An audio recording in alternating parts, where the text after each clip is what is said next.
Всем привет! Сегодня я расскажу вам о ключевой фигуре промышленной революции XVIII века, человеке, который навсегда изменил текстильную промышленность. Ричард Аркрайт, родившийся в скромной семье и заработавший многомиллионное состояние, фигура крайне неоднозначная.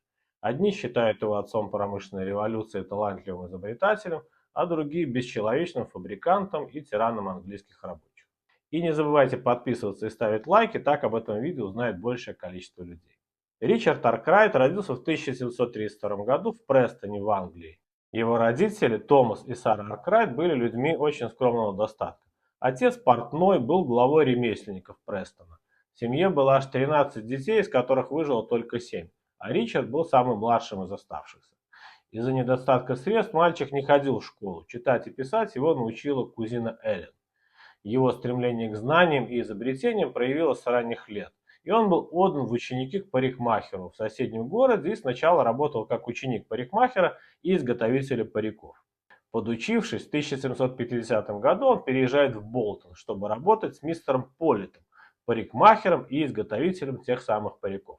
После его смерти Аркрайт открывает собственную мастерскую париков и парикмахерскую в Болтоне, недалеко от Манчестера. В то время парикмахеры были зачастую и врачами, и даже хирургами. Поэтому Аркрайт занимался не только изготовлением париков, но и удалением зубов, а также кровопусканием, что считалось тогда лечением от всех болезней. В Болтоне Аркрайт женился на Пейшенс Холл в 1755 году, и у них родился сын Ричард. Но жена вскоре умирает, и в 1761 году Ричард женится повторно на Маргарет Биггинс. Их первая дочь Сюзанна рождается в том же году, и только она одна из троих родившихся детей доживает до взрослого возраста. У второй жены Ричарда было 400 фунтов стерлингов. Огромное состояние по тем временам, которое пара использовала, чтобы купить трактир, известный как Блэк Бой в Болтоне. Но позже они продали его, чтобы сосредоточиться на изготовлении париков. Аркрайт считал, что настоящие деньги на волосах можно заработать не на стрижке, а на их сборе, и он решает производить мужские парики. Во время своих путешествий по стране, скупая человеческие волосы, в основном у служанок, он сделал свое первое изобретение – водостойкую краску для париков, которая делала их водонепроницаемыми. Деньги, которые он заработал на изобретении, помогут ему впоследствии финансировать разработку его первой прядельной машины. Но именно его способность налаживать связи во время своих путешествий с ткачами, прядельщиками, да и вообще с любым человеком, у которого есть идея лучше, чем у него, действительно принесет ему состояние. До XVIII века прядение и ткачество были кустарным производством, в котором участвовали целые семьи, производя материалы вручную с помощью прялок и ручных ткацких станков. Чаще всего торговцы доставляли сырье рабочим домой, а после того, как ткань была готова, ее забирали для продажи. В начале XVIII века английская грубая ткань имела льняную основу и хлопковый уток, поскольку хлопковую основу нельзя было сделать достаточно прочной. Называли такую ткань бумазеей. Иногда в хлопковую пряжу добавляли льняную нить для упрочнения. Пряжи не хватало, так как ткань уже давно производили на механизированных ткацких станках, а пряжу все еще делали на прялках. В связи с этим Аркрайт заинтересовался разработкой чесальных и прядельных машин, чтобы заменить ручной труд при переработке хлопкового волокна в пряжу. Он хотел ускорить процесс и сделать его более прибыльным. В 1767 году Аркрайт познакомился с Джоном Кеем, часовщиком, который тогда работал в Англии. Да-да, это был тот самый Джон Кей, изобретатель летающего челнока, про которого я уже делал отдельный выпуск. В 1768 году они сняли дом в Престоне, где втайне из-за страха конкуренции работали над конструкцией новой прядельной машины. Финансовую поддержку они получили от местного трактирщика и торговца. Плодом совместных усилий стал патент Аркрайта 1769 года на прядельную машину, которая произвела революцию. Она могла без ручного труда производить пряжу для ткацкой основы и приводилась в движение лошадьми. Машина значительно снижала себестоимость прядения хлопка и привела к очень серьезным изменениям в текстильной промышленности. Через 3 года Аркрайт расстался с Кеем из-за возникших разногласий. Примерно в это же время Джеймс Хаггис патентует свою знаменитую прядельную машину Дженни. Это была ручная машина с 6 веретенами, и к 1788 году их использовалось уже около 20 тысяч штук. Его Дженни отчасти помогла преодолеть прядельный голод и способствовала мощному подъему производства в Англии. Однако это было все-таки не совсем то, что требовалось. Пряжа получалась недостаточно прочной и было необходимо добавлять в нее льняную нить. Кроме того, Дженни приводилась в работу человека. Давайте посмотрим, что же представляла собой прядельная машина Аркрайта. По сути, он соединил ранее изобретенный вытяжной прибор с крутильно-наматывающим аппаратом ручной прялки каменотеса Юргенса. Приводное колесо приводило в вращение веретена с рогульками. Ровница подавалась в вытяжной прибор, состоящий из нижних деревянных рифленых валиков и верхних, обтянутых кожей, на которых лежали грузовые валики для лучшего сцепления с хлопком. Каждая последующая пара валиков вращалась быстрее, чем предыдущая, для утонения ровницы. Вытянутая нить скручивалась рогулькой и наматывалась на катушку. А для создания разницы скоростей катушка задерживалась шнуром, проходившим в нижней части каждой катушки. Эта машина позволяла производить гораздо более тонкую, прочную и равномерную пряжу, чем вручную. А пряжу можно было использовать в качестве основы без добавления льна. Их первая прядельная машина была введена в эксплуатацию в 1768 году. Она была способна прясть 128 нитей одновременно. Это была первая в мире механизированная и непрерывно работающая текстильная машина, которая могла обслуживаться неквалифицированными рабочими. Работник только производил заправку, съем пряжи и устранял обрывы. А самое важное это то, что машина позволяла перейти от домашнего производства к массовому производству на фабрике. То есть, по сути, Аркрайт изобрел не просто машину, он изобрел фабричное производство, которое используется до сих пор. Это изобретение и стало основой его карьеры. Свою первую фабрику он открывает в Ноттингеме. Для этого он находит партнеров, профинансировавших этот проект.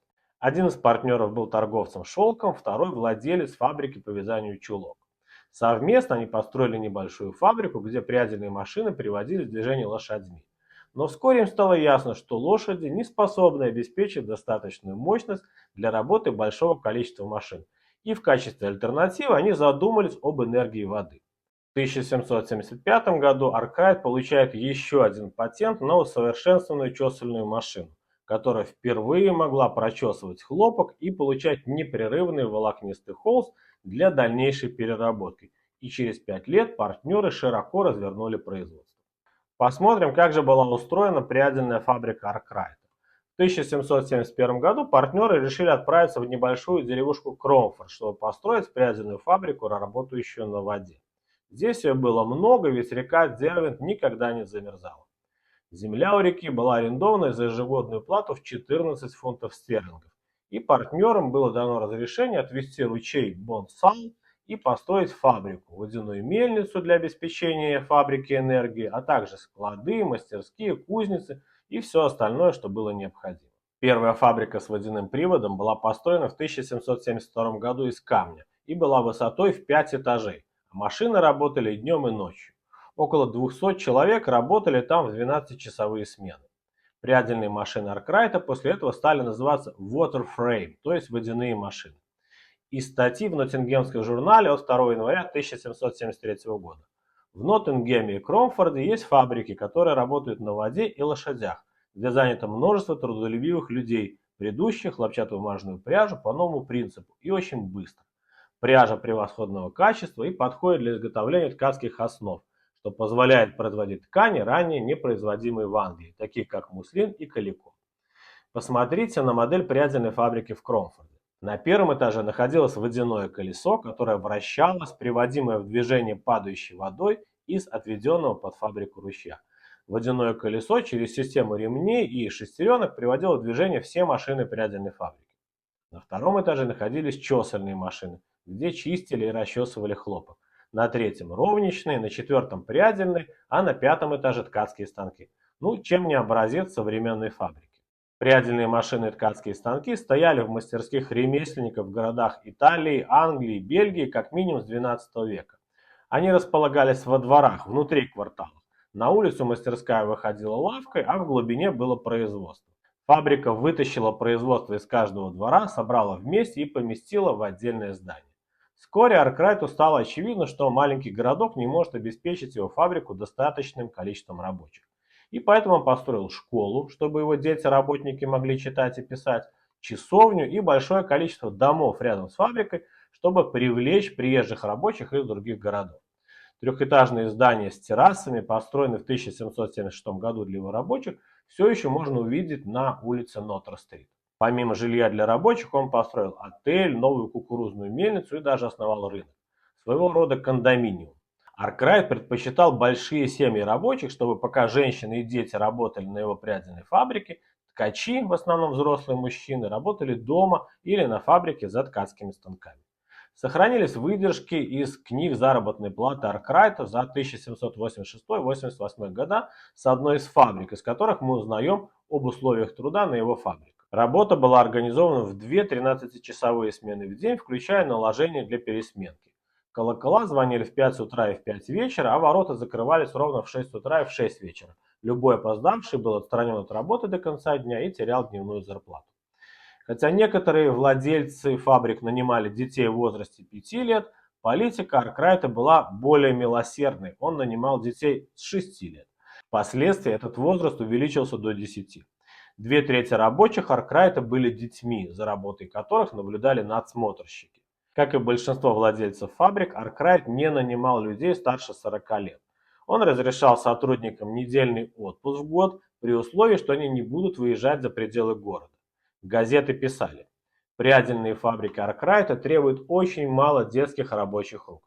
Один ребенок может производить столько же пряжи, сколько 10 взрослых мужчин на прядельной машине Дженни со 100 или 200 веретенами. Несмотря на детский труд, по тем временам Аркрайт был относительно благосклонным работодателем. Дома были фактически собственными коттеджами, и срок владения ими зависел от того, хорошо ли работник трудился. Другие услуги Аркрайта включали средства на покупку коровы, оплату лечения и некоторые другие бонусы. Также были праздники, 2 балла в год и фестиваль зажигания свечей с едой и напитками в сентябре. Ставки заработной платы в 1797 году были следующие.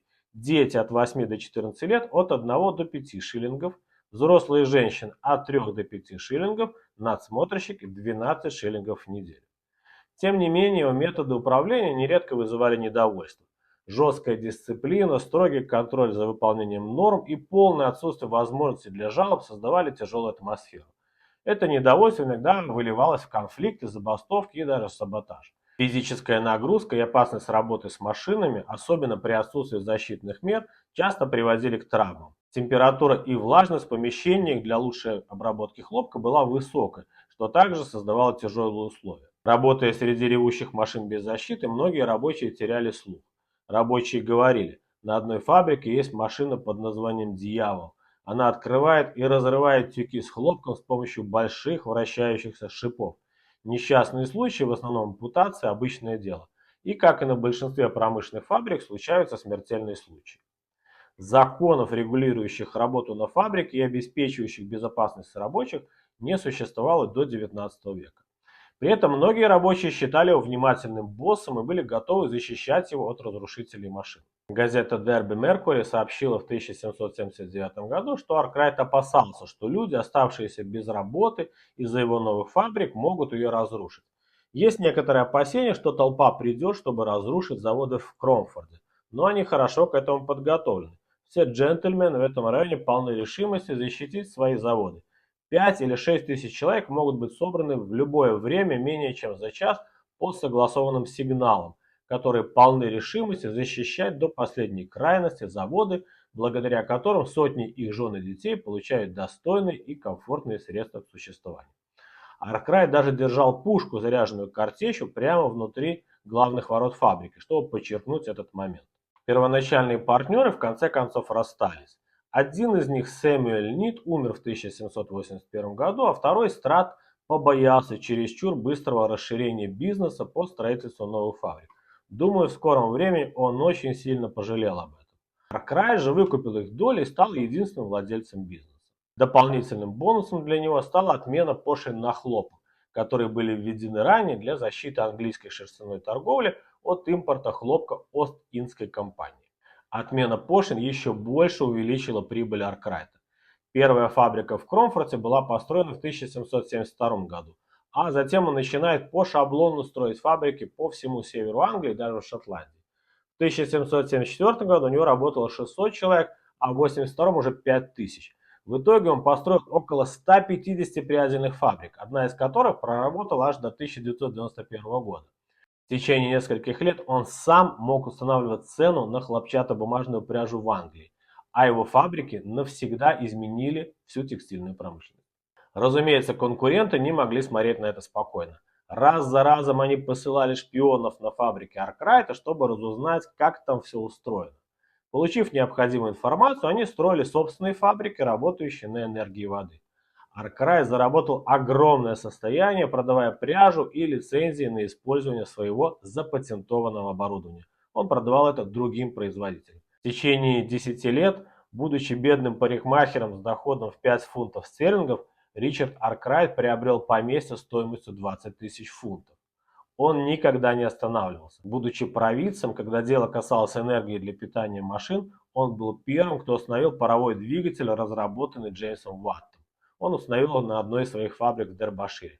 Однако он использовал паровой двигатель не для привода оборудования фабрики, а для перекачивания воды в пруд для водяного колеса. А начиная с 1790 года он перестроил все свои фабрики на паровые двигатели. Главное достижение Аркрайта состояло в том, что он объединил энергию, машины, полуквалифицированный труд и новое тогда для Англии сырье хлопок для создания пряжи массового производства. Его таланты принесли ему звание отца современной промышленной фабричной системы. Не обошли вниманием Аркрайта и разрушители машин, которые пытались остановить прогресс, так как он лишал работы тысячи людей, задействованных в текстильной отрасли. Одна из его новых фабрик в Ланкашире была полностью разрушена во время антимашинных бунтов в 1979 году. Движение луддитов, про которое я уже раньше рассказывал, еще только зарождалось. Ну и, кстати, не забывайте подписываться на мой телеграм-канал, где вы узнаете еще больше о текстиле, а ссылку вы найдете в описании. Ричард Аркрайт был безжалостным бизнесменом, но жадность в конце карьеры сильно подмочила ему репутацию. В 1775 году, уже будучи богатым человеком, Аркрайт захотел еще больше. Он получил большой патент, не позволявший никому использовать его оборудование без лицензии. Однако общество было крайне враждебно настроено к исключительным патентам. В 1781 году Аркрайт подал в суд на 9 прядельных компаний Манчестера, которые использовали его изобретение без лицензии. Первый был против полковника Мардаунта. Хотя Мардаунт признал, что он использовал метод Аркрайта для изготовления пряжи, он утверждал, что описание патента было недостаточно ясным, чтобы позволить кому-то следовать ему.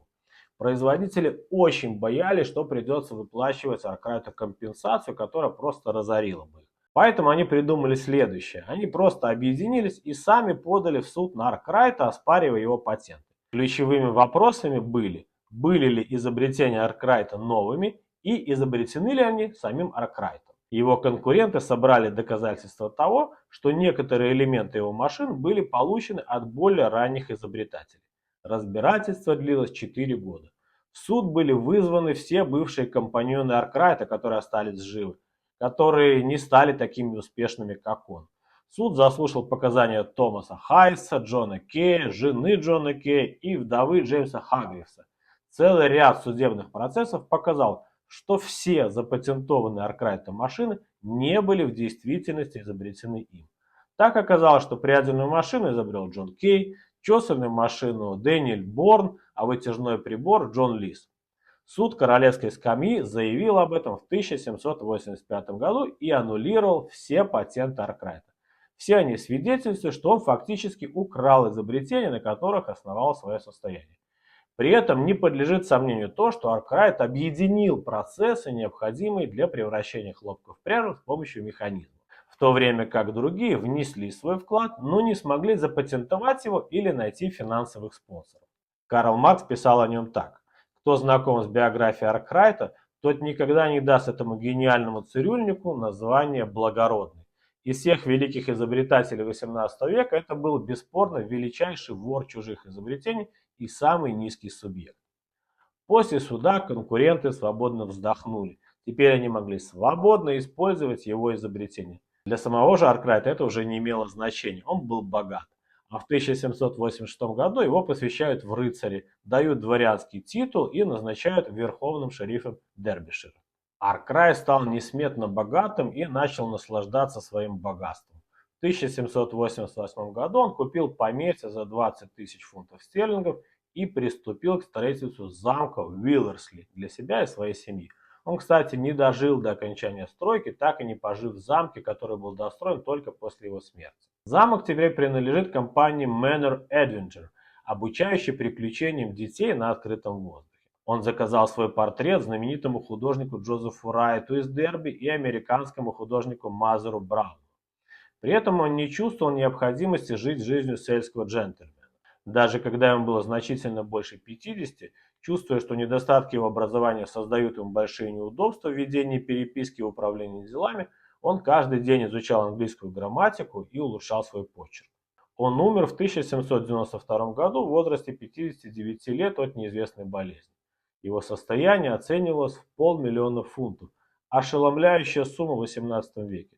За 20 лет он заработал достаточно, чтобы лично выплатить государственный долг Англии. Сегодня эта сумма составила бы $1 миллиард. А нынешние выпускники еще не хотят учиться на инженера-текстильщика, так как считают, что в этой профессии невозможно заработать.